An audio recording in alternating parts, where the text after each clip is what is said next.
There are many kinds of watermelons at the market, but choosing one that is truly crisp, sweet, and juicy is not easy at all.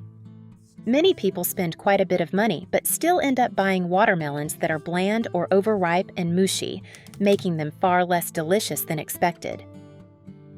But don't worry, today I'm going to share a few very simple tips to help you identify a delicious watermelon just by looking at it and checking a few small details.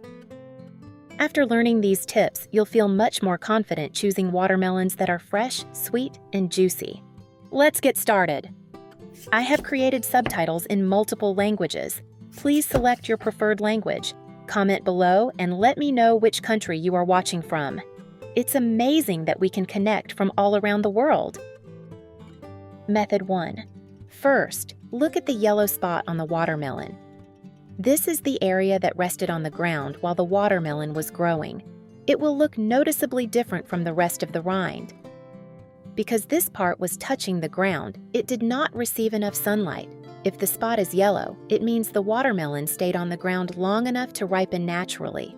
As a result, the watermelon is more likely to be sweet, juicy, and pleasantly crisp.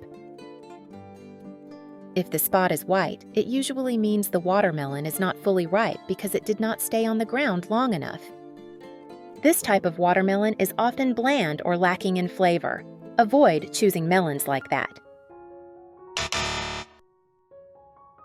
The second thing to check is the watermelon stem. The stem is the part that supplies nutrients to the entire fruit. During the growing process, the watermelon is affected by many factors such as sunlight, fertilizer, and water.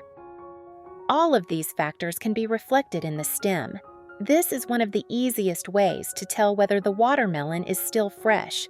The stem is essentially an extension of the fruit itself. After harvest, the stem gradually dries out and turns yellow or brown as it loses moisture over time. Only fresh watermelons can truly maintain a crisp, juicy, and sweet interior. The most important thing is to avoid buying watermelons that were harvested too long ago. The inside may already be deteriorating, and even worse, the watermelon may not be sweet. It's best to choose a watermelon with a green stem. The greener the stem, the fresher the watermelon usually is. At the same time, we should also pay attention to the curve of the watermelon stem. When a watermelon is fully ripe, the stem no longer supplies nutrients, so it gradually curls and dries out. If the stem is curved, it usually means the watermelon ripened naturally in the field and will taste sweeter. If the watermelon was harvested too early, the stem will tend to stay straighter. If you come across this type of watermelon, it's best not to choose it because there's a high chance it won't be sweet enough. Method 3. Look at the stripes on the watermelon rind. When buying a watermelon, you'll notice dark stripes on the surface that look like waves. When choosing a watermelon, try to pick one with clear and well-defined stripes. The riper the watermelon is, the more distinct the stripes usually appear. Watermelons like these are often sweeter and juicier. On the other hand, if the stripes look blurry or unclear, there's a good chance the watermelon is not fully ripe and may not taste very good. The fourth thing to check is the watermelon blossom end, often called the belly button. When buying watermelons, you'll notice that some have a larger blossom end while others have a smaller one. So which should you choose? Today, I'll tell you the answer. Choose watermelons with a smaller blossom end.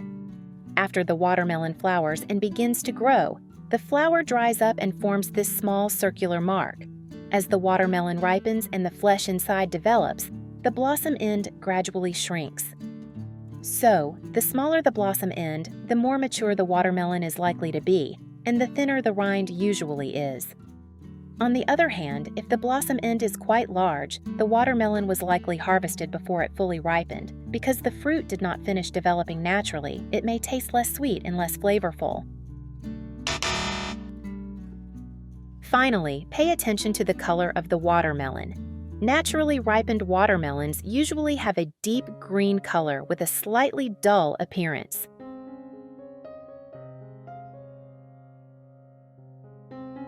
On the other hand, if the watermelon looks light green and overly shiny, it is often underripe, with a thicker rind and less flavorful flesh. Now let's check the watermelon we selected based on the tips I just shared. This watermelon has a curved stem that still looks very fresh. The rind is dark green, the stripes are clear, and the blossom end is small. The spot that touched the ground is yellow as well.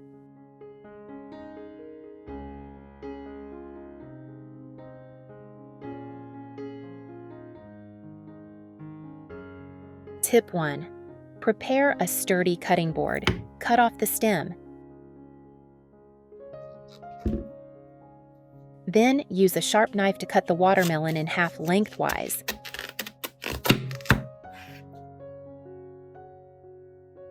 At this point, the bright red flesh will be revealed. The aroma of the watermelon is so inviting. It looks absolutely delicious. Where are you from? It's such a joy that we're connecting from all over the world. If you haven't subscribed to my channel, hit the subscribe button. Thank you for your support. Take 1/2 of the watermelon.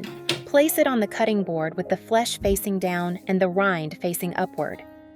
This helps keep the watermelon stable and prevents it from wobbling while cutting. Start slicing from one end of the watermelon lengthwise. Each strip should be about 2 to 3 centimeters wide. Make sure the knife cuts all the way through the flesh. Watermelon is a highly nutritious fruit made up mostly of water. It also contains a compound called citrulline. This substance helps the body remove toxins thanks to its natural diuretic properties.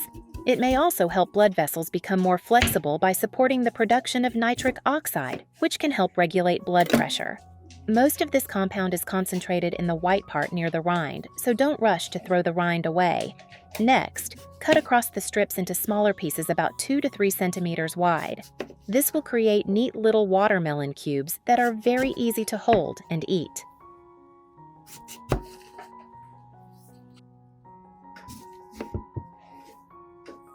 Gently hold the rind section of each piece. Each small cube can be lifted out easily, with the rind acting like a natural handle. You can simply eat it directly. These bite-sized pieces are very convenient to eat, and you don't have to worry about juice dripping onto your hands.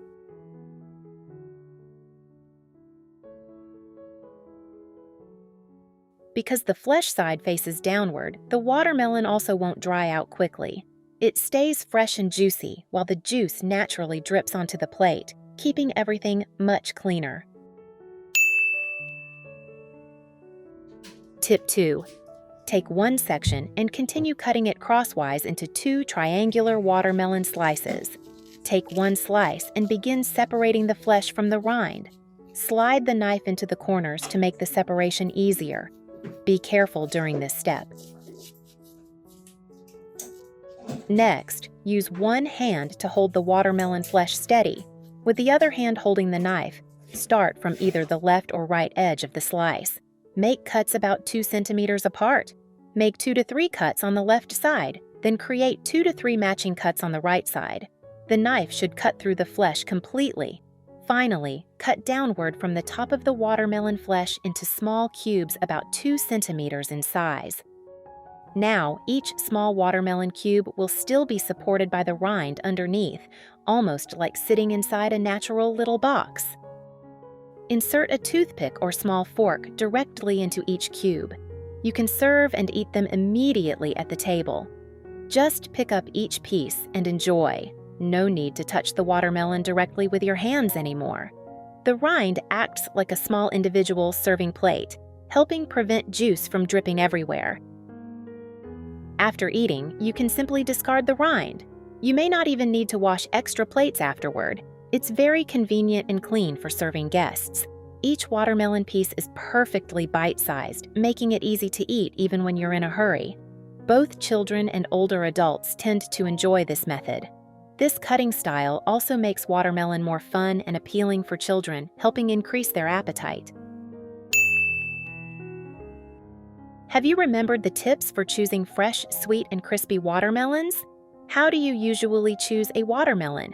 Leave a comment below so everyone can learn together. Thank you so much for your support. That's the end of today's video. If you have any thoughts or suggestions, feel free to leave a comment below. If you enjoyed the video, please give it a like. Don't forget to share it with your family and friends, and remember to subscribe to the channel. Thank you again for your support. Goodbye, and see you in the next video.